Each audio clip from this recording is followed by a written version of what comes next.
Շնորհակալություն պատվարժան դատարան, դատավարության հարգարժան մասնակիցներ։ Մկրտիչ Սրբազան,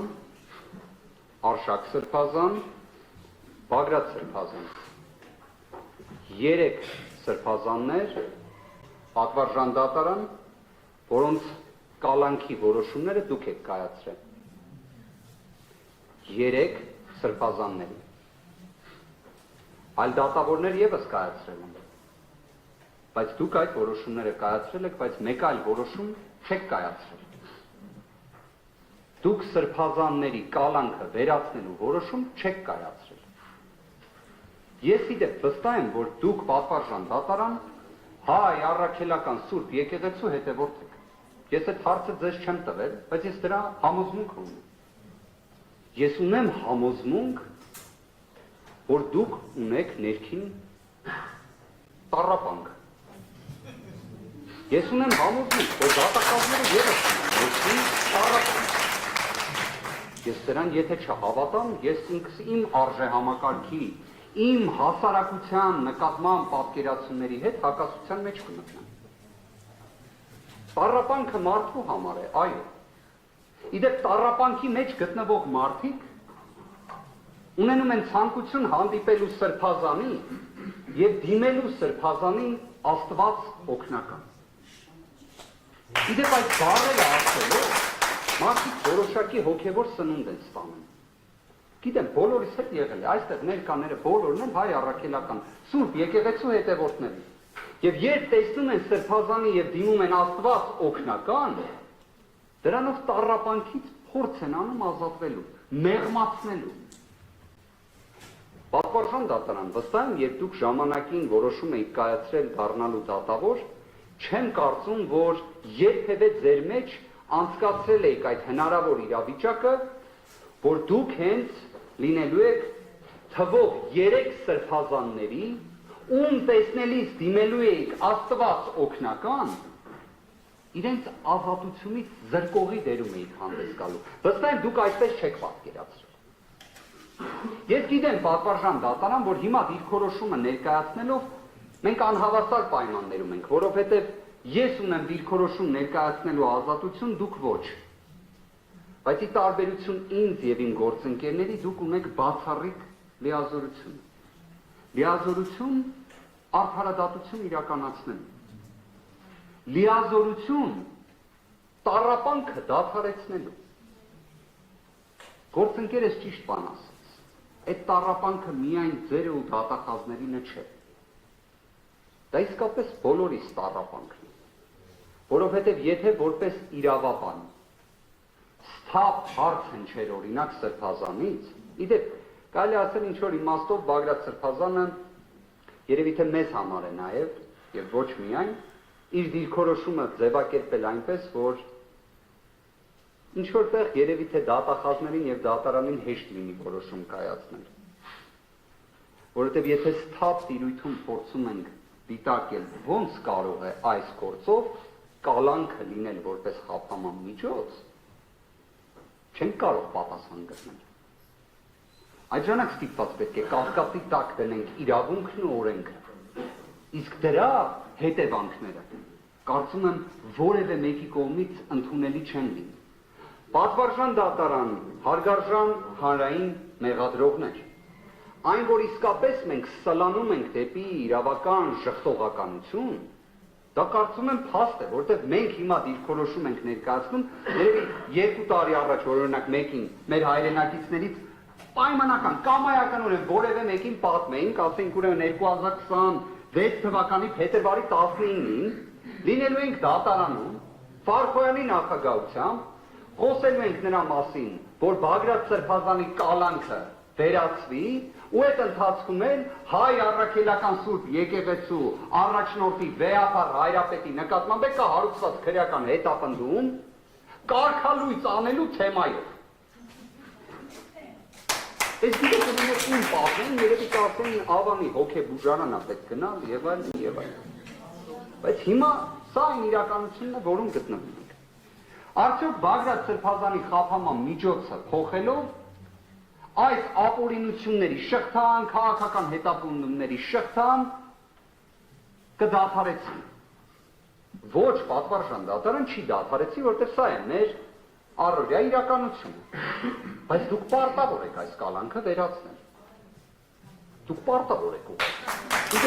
անկախ նրանից ինչ կարգի բաղրած շրջանը որին հարգանքով շրջացում։ Այդ պարտականությունը դուք ունեք, դուք եք վարույթ իրականացնողը, դուք եք պարտավոր նվազագույնի սկզբունքով առաջնորդվել։ Իհարկե այս դեպքում ճիշտ են ասում գործընկերները, այստեղ նվազագույնի սկզբունքի անհրաժեշտությունն էլ որպես այդպեսին չկա, որտեղ հիմնավոր կասկած չկա, պայման չկա, գործ չկա, այդ բոլորս գիտենք, բայց դուք այսպես թե այնպես ունեք պարտականություն կալանքը վերացնել։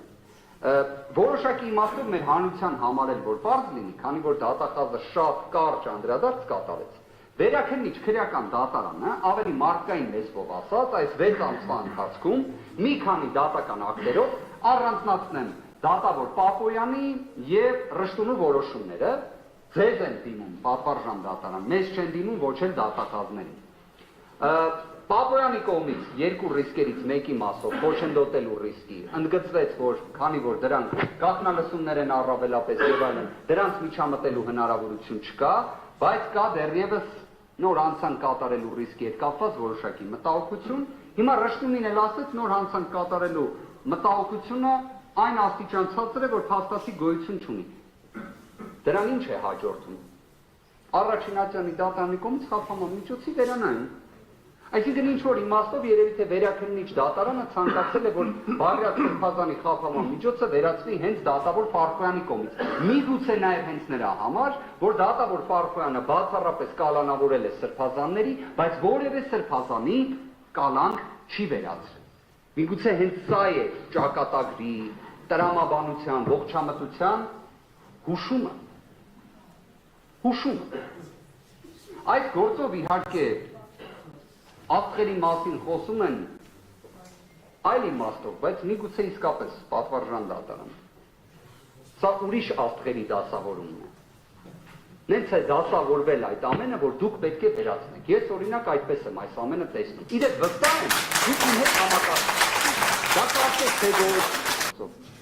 Այսինքն 6 ամսվա ընթացքում գտնվում ենք նախնական դատալսումների փուլում, դատախազները դա վկայակոչեն խափանման միջոցի անուն, ձեզ պետք է բացառկայտնեն։ Սահմանադրական դատանի որոշումը դրա մասին չէր,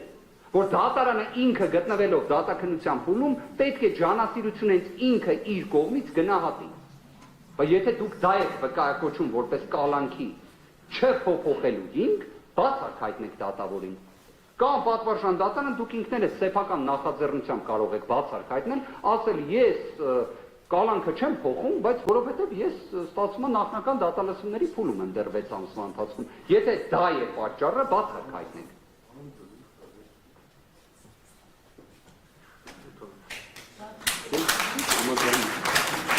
Աստված օգնական սրբազան։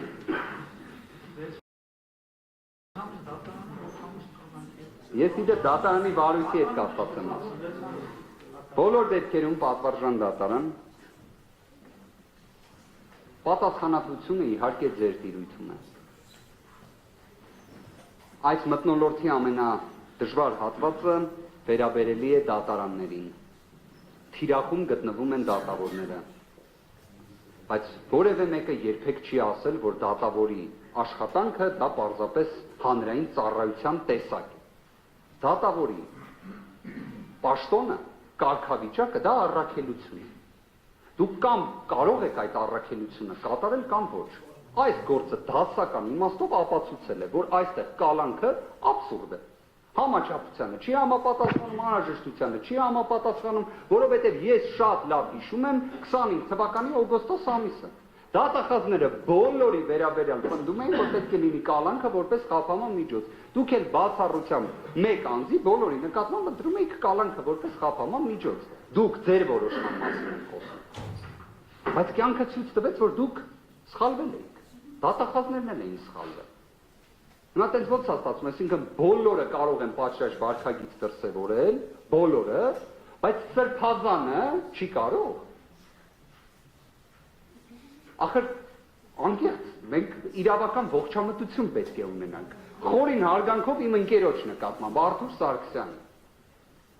Արթուր Սարգսյանը կարող է պատշաճ վարքագիծ դրսևորել ոչ կալանքի պայմաններում, որը կյանքը ցույց տվեց, բայց Սրբազանը չէ։